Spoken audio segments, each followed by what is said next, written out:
It's Christmas time here in the Four Corners. That means the season of giving is here. With us today is the Executive Director of the San Juan United Way, Cathryn Abeyta, and she'll be talking about ways her organization is working to make this a Merry Christmas for so many people here in the Four Corners, but not just this time of year, all year long. It's an important conversation to have.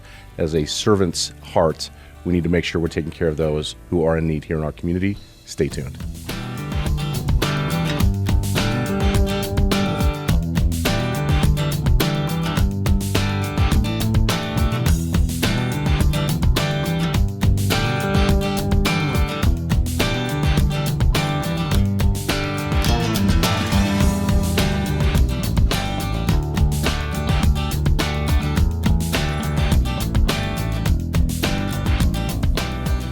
Hi everyone, Farmington Mayor Nate Duckett. Thank you for joining us on today's episode of the Mayor's Table. It's the season of giving, and as we have done over the past few years, we've invited San Juan United Way Executive Director Cathryn Abeyta to join us to talk about things that are going on from your side of our community when it comes to giving and donations and supporting those who are in need. So Cathryn, thank you for being here today. Absolutely. Thank you so much for having me. I love doing this every year. It's fun. It is. Yeah, we actually were just planning next year, and I was like, should we do the season of giving again? Because you love it, we're going to do it. Okay, perfect. Yes. But thank you. Christmas wish. Yeah, it's your Christmas wish. Well, thank you for being here. I wanted to kind of first find out a little bit about you. So maybe if people are just tuning in, this is the first time that they've seen the Executive Director of the United Way. Tell them who you are, what you do, and yeah. Sure. Okay, so I've been with United Way for over 8 years now, and before that I was with DNA Legal Services, and I have been in Farmington for 14 years. I love it. I'm raising my 2 kids here, so this is very much their home. I was raised in Washington State, but I very much claim Farmington and San Juan County. I love this community. I love working with the nonprofits, the government programs, non-government programs, all these programs that work together to help people. I care so much about it in this community, and there's so much potential, and there's just so many incredible things going on that I want to be a part of it. And so I'm really grateful to get to be with United Way and get to be a part of as much of it as possible. Well, I know you're somebody who's very active in the community, and I think part of any nonprofit, they need an executive director who's a mover and a shaker, and I think you do a really good job of that, because you've got to get in front of people so that they know who you are, know what you do, and so you can tell them your story. And the story of United Way, I think, is one that's it's an important story for our community, because you're a clearinghouse for a lot of dollars and a lot of care that goes out for individuals who are in need.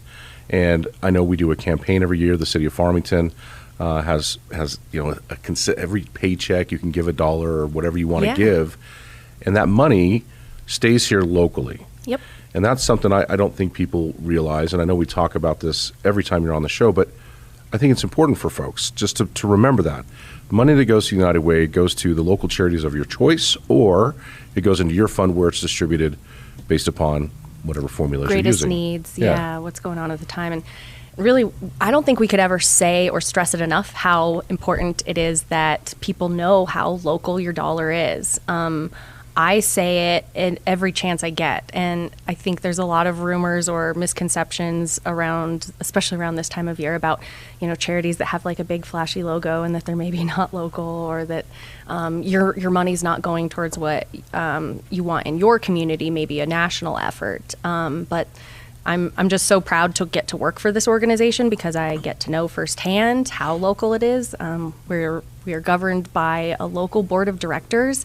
We're not beholden to any national organization. We do find leadership and amazing tools from a United Way worldwide organization that we get to belong to, but no local dollars go towards any of those efforts. If you wanted to donate to somewhere outside of our community, you certainly can, and we'll make that happen. But if you don't, our priority is San Juan County. We're not sending $1 out of San Juan County unless a donor asks us to. Well, there's a lot of nonprofits here who need help, and I know that we talk about, and I say help with funding, and also help with volunteering, and maybe help on their board.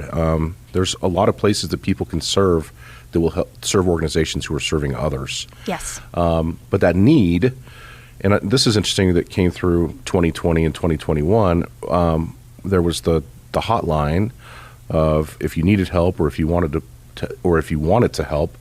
Are you guys still doing that? We are. 211 and the helpline. That's a great memory, actually, of partnering with the city of Farmington, San Juan College, and gosh, I don't even remember who else at this point. Right. But that was a great example of how great this community is. When there's a need, we just come together and say, here's what I got, here's what you got, here's what you got. What can we do to pull it together so that everyone in our community benefits the most? There was no, I don't know if this even matters to people, but what I think is so special, there was no trading of MOUs or contracts or anything. We all just came together and worked it out to help each other, and everyone was able to promote these lines, a phone line where it would be answered 24/7 throughout the pandemic. If it wasn't answered, there was a voicemail and someone would be trained and call back and help with any concern. It could have been pandemic related, community related, anything, just to help be a support to our community. And then also a lot of people wanting to give back and not knowing exactly where to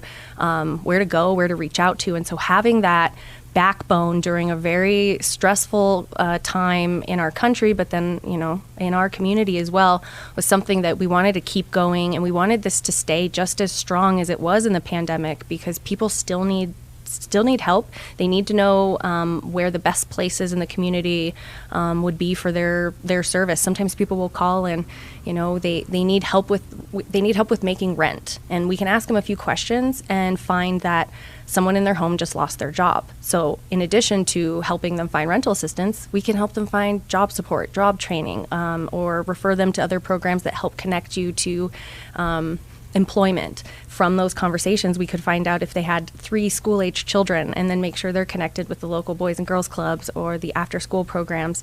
And so this line, 211, continues to enable us to just help community members connect with what's available in the community. And if there's not a straight, easy answer, we just get creative and try to figure it out. And we're so fortunate to still have all of these community partners around willing to just help us problem solve too.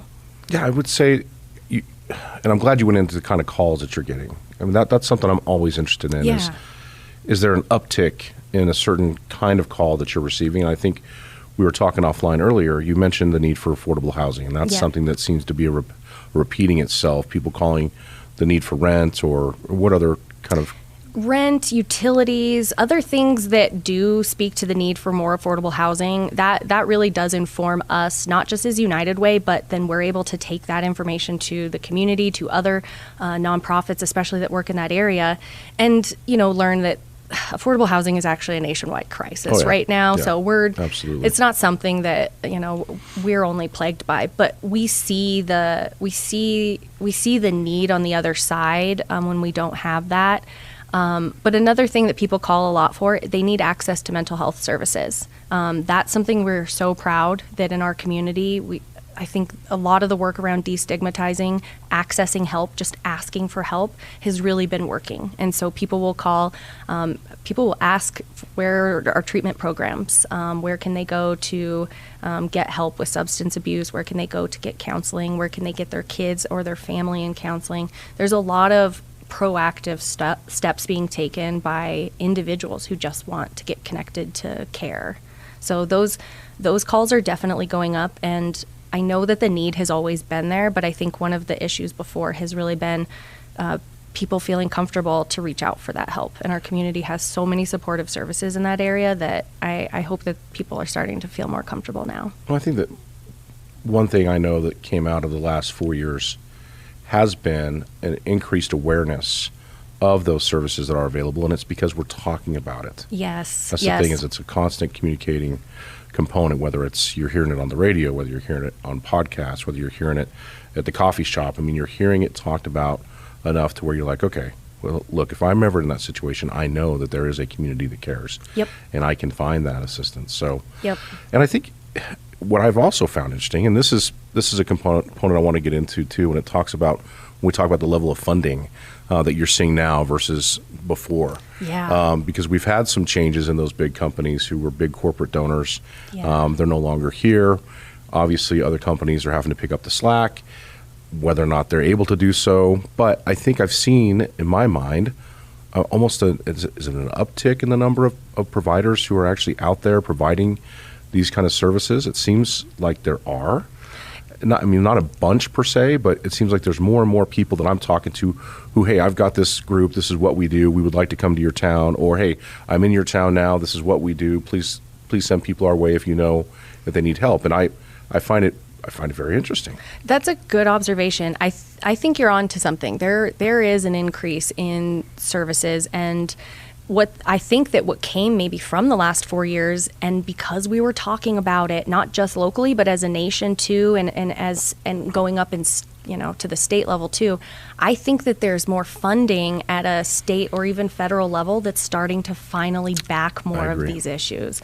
We're, us being local nonprofits, we don't benefit really from that kind of trickle down, but as a specific nonprofit or an individual, but we see that in the community where there's more providers for certain issues that didn't used to be, they weren't things that we talked about. So now that we are, and now that there's evidence proving, the impacts that can be made with these kinds of services, they're getting funded. And so the more awareness we can have, and the more we're willing to talk about what's here and help people get access to what's here, that actually helps relay more data and information to justify funding for the needs that exist. And I think that we are seeing that. And so one thing that we know for sure within United Way is funding is changing. 100% of the funding we used to raise was private dollars from, just like you said, somebody giving $1 to a paycheck all across the county, and then we'd add it all up together. And oftentimes their employer would match their donation, sometimes up to $2 or $3 per dollar that the employer would give, or employee would give. And so you can just imagine how quickly the total amount changes when those companies leave. And so the private funding from an individual is more precious than $1 from the state or federal government, in that there's the only red tape that exists around it is what we as a community put on it. And what we've asked as a community is that any nonprofit or organization receiving United Way funding, it needs to be spent here in San Juan County and on the efforts that you're doing to help strengthen the safety net and advance well-being here in our community, which that allows those nonprofits to be more strategic with that funding. Even if it's not as much as they're getting or used to get, they can use it in unrestricted ways that state and federal dollars just simply won't allow. And sometimes that actually stalls nonprofits and programs from being able to execute the service. They have the funding to do part of it, but because there's a missing piece, they can't use the funding available to them. And that's one way where even if the granting amount is smaller, the dollars are so valuable to the nonprofits locally. We every year through the HUD program, we have CDBG funds that come through, Community Development Block Grant funds, and those funds historically the City Council has dedicated a large percentage of it to a capital improvement project, assisting neighborhoods who need upgrades for certain things. It could be sidewalks, it could be ADA compliant stuff, things of that nature. But then there's another piece of it that we've always dedicated to our local nonprofits, and we'll have them come in and they do a presentation, talk about how they use the money. And recently, over the last couple of years, we've increased. We're adding to that through local public dollars to support as well. And I wonder, typically we may get 10 to 12 agencies who come in and present. How many agencies benefit from the United Way's giving? That's a great question. One thing I will say is our grant system is set up quite differently than the cities. So back before the pandemic, we had a funding structure where there was a select 18 local nonprofits that were pre-selected and had been we call them our partner agencies, and they had been pre-vetted, and there's a lot of work that went on to make sure that these organizations are just doing the most incredible work in the community. And they would be the only ones that would apply for the community fund grants. And so, but beyond that 18, we would always accept donations to a charity of your choice, a nonprofit or cause even of your choice. Someone could write veterans or senior citizens, and we'll find a local program. And so since the pandemic and as we're kind of evolving and changing, having a preset isn't it's not something that our donors wanted. Our donors really want more choice in where they're giving their dollars. And so when a donor designates that, that is supporting nearly 100 local nonprofits, and that is just at the choice of individuals. And we're really proud of that, because we know that 100 is actually only a small percentage of the incredible groups that are in our community doing incredible work. And this is a great way too for smaller nonprofits, some of these ones that are just coming onto the scene too, to fill gaps that maybe didn't exist prior to the pandemic. This is a great way for them to get their message and their word out. They can get, their board members or supporters can participate in the United Way giving campaign, and they can support that organization. So one of the ways that we really help all those nonprofits is we can act as a funding middleman in that sense to them, where we're their platform. We're their platform to thousands and thousands of people throughout the community, where they get to actually not take any moments away from that frontline work that they're doing. They don't have to go and figure out how to message this to the public and raise the dollars. We can help assist them in that.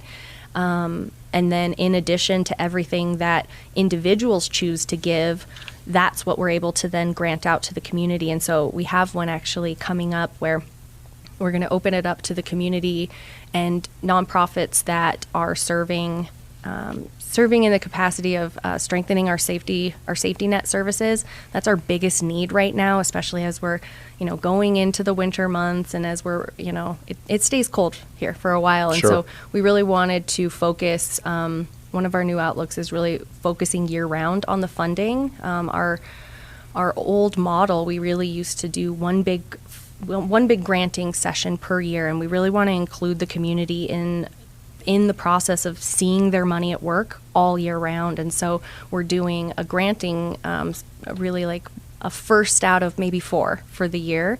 And the first priority is safety net services, and that's really because of the time of year. And then each quarter we're going to have another focus area that would be something that it's pressing in the community, something that really wraps around the greatest need, and we'll invite nonprofits from as long as they're in San Juan County and as long as they are meeting that need, they'd be eligible to apply. I love it. Yeah. That's great. Yeah, we want to boost more of what's going well. The safety net stuff, you and I have spent quite a bit of time talking about, especially when it came to utilities. We had a couple years ago, trying to find ways to get people the service they need in that situation, which a lot of it's funding, just needing them to get funding in that. And I don't know how often we're all really thinking about some of those components, where there are people here locally who are hungry. There are people here locally who can't afford, their electricity for whatever it may be in their life. Right. I don't want to stigmatize what it is, because I don't know what it is, but there are people who desperately need help. Right. And you're somebody on the front line of that, and you're taking those calls from these individuals, calling 211, which is, I think, a unique component of what the United Way does. I don't know if it's like that in other communities. It is in most, but not in all. I like to think we do it best. Well, and you're getting to hear these stories, so you understand the need, and We do. you've been an advocate on many levels for individuals looking for, and how can we help them better, and what resources are out there where we can do this job. So I wonder if people are watching this, and I hope they're compelled, through these stories, to understand that they can make a difference. Yep. How can they make a difference? Where can they go to donate? How can they get their companies involved in doing the campaign? Yeah. I mean, these are things that I know you're out there they're talking about, but let's use this platform. How can they serve the best? That's a great question, and thank you so much for giving me the opportunity, because there's so many ways for the community to get involved. And we're a small organization, and so we're out there everywhere we can be, but I know we're missing people, and we're missing organizations that I know want to be a part of this and a part of making an impact in our community. And so going to our website's a really great place. I know that people don't like being sent to a website necessarily, but because there's so many diverse ways to get involved, it's a really good way to see, do you want to get involved at a workplace level? Well, there is no cost, there is no gimmick to this, there is no fine print. We want to come in and if employees want to get involved, if they want to do a project, if they want to sponsor a family for Christmas, if they want to, sometimes they want to like just have as a group go do volunteer projects or service around the community, we can help set that up. Whatever would help boost morale at your workplace, like we want to be a part of that, because beyond just boosting morale and creating more dynamic teams, we're improving our community by helping people get involved, and most people want to stay involved when they've been impacted or see the impact of the work that's going on. And Sure. You really don't need to do much. And another thing on our website that you'd be able to see, we've got initiatives and small drives going on at all times to really highlight some of the needs of our community. And right now, one of the things we're working on, we've always had a need for hygiene issues, and our community has always turned up every single time we've asked. First, it started out for homeless students, and we needed to get packages of hygiene items, and we wanted to make 50 of them, and the community came out and we had about 150 of them, and so we were able to bring them to extra school districts. Right now we've got one where we're working with the National Honor Society students at San Juan College High School and a few others, where they're piloting some programs at the middle school and elementary level, where there's free hygiene items that any student can access without having to ask, without having to qualify, without having to, say anything. And the number one request we get every year from schools is deodorant. We get calls asking for can we get 500 things of deodorant. Wow. And that used to just be so odd to me, because I thought, I wonder why they would call United Way about that. I don't know what program does that. And it turns out there's not a program that does that. So why can't we do that? And why can't we turn to the community and say, hey, this is what our schools need, and this is a way that we can all step up and we can help individually. And so we've partnered with so many just small things going on. Like the last one, this wasn't small, but the Women's Summit, we got to partner with the Chamber of Commerce, and they helped us spread the word about our Hope and Hygiene initiative, and we raised hundreds and hundreds of hygiene items, that so much so that the students get to add an extra school to the pilot program. Oh, wow. And so those kinds of things it could be as small as a pack of deodorant. We have kids who need those, and if we can give kids just that little bit of dignity, help destigmatize that, just give them that sense of confidence while they're at school, we know that's going to play a big impact into their well-being and really down the line. And those are kind of some of those first moments where we'd really like to be seen. We would like our students to see our community as we've got your back. We've got your back. Don't worry. Nobody has to take credit about this. You don't have to pay anything back. Right. You need something, your community's got you. Because our students are going to be running this place. They'll be at this table one day. That's right. Well, I'm glad to hear that you're involving young people in your efforts. They're incredible at this. That to me is such an incredible mission that we all need to take up, and it's really inspiring individuals to understand that you can play a vital role. Yep. Don't sit on the sideline. Yep. And don't sit back and judge and be somebody who's actually involved in it. And Yep. It doesn't take a whole lot, by the way. No. I tell people all the time, the most important step you can make if you want to volunteer and give back is showing up.